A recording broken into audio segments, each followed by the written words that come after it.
In bende iwacho Henry kado kitwaka okinyima kauni wacho ni nitiere shida moko montiere godo ma nyaka sani koro poko bedo solve. Gin shida mage manyalo bedo ni rowere sani koro podo mako ni magie maka otim makare to wabo bedo ka wachungo weche mag ng'anyo makinde ka kinde. Kamano Joyce. Kal amedo kum gima jowete na osewacho. Gima neno kendo shida mantiere jo siasa wa Kenya kia ni tinde piny ok riambo kata mbui ok riambi. Jatelo ma kawuono ni telo kane donje telo. Owada manifesto mare ka ni somo nong'e ni Kenya lokore chuth. Odhi odonjo gik motimo pogore gi gima no promise. Mano gima nyalo chwanyo ng'ato. Mago gik maneno, let us be realistic. Kiloso manifesto, los gimi ng'e ni nyalo timo. We wuondo wa mondo yud telo. To kiseyudo telo, appreciate the situation kaka en. An personally anga mosomo kwe. Mondo ikel kwe, nyaka ikwongi appreciate the current situation. An gi inwa chwanyore, nyaka kwonga yie ni achwanyo Joyce ochwanya. Koka dwa bed piny wawuo. To kadwa neno adwa bedo gi sunga koda ng'ai ni ane maneno kanyalo maloyi. Oge kuno bro be. So mano be gima neno kod jotendwa. Manifesto mwabi wakelo ne jopiny obed gima realistic ming'eni nyalo achieve. Wach mar ariyo kata mar adek. Psychophancy of leadership. Jotendwa kwaseyiero wigi wil gi gima nyowa yiero. The parliament came part of finance bill ma 2024.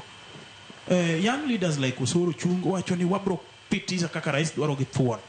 Tiene ni koro enozi odhi ubedo otimo representation for the rais, otimo legislation ne rais, otimo oversight ne jopiny, ok otimo ne sirikal koro. Iwinjo kaka nagi lokore.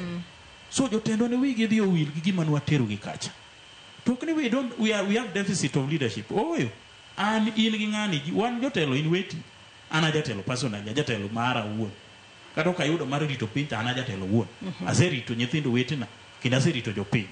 Ng'amo nyisi ni ok anyal rito ji. Wanyalo. So miyo ka wami thuolo ni mondo idhi kachi tim no representation, legislation and oversight things. Team, be true to your words.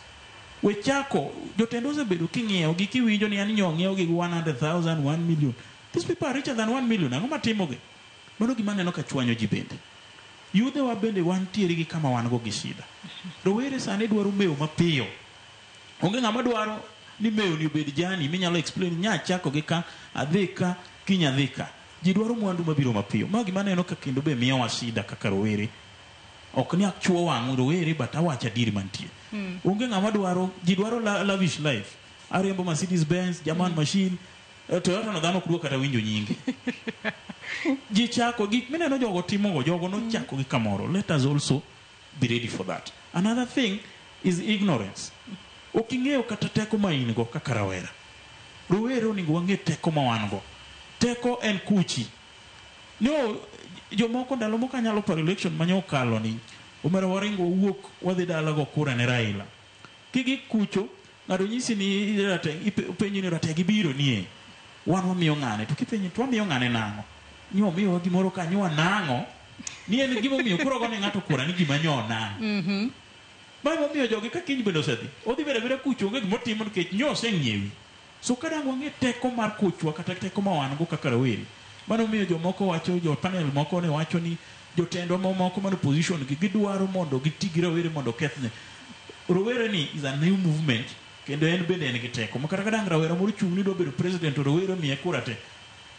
Onjelo wuod got dhi dala.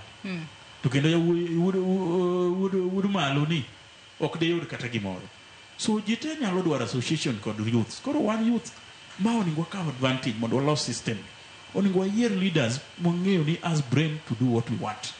Leaders who will walk the talk and talk the walk.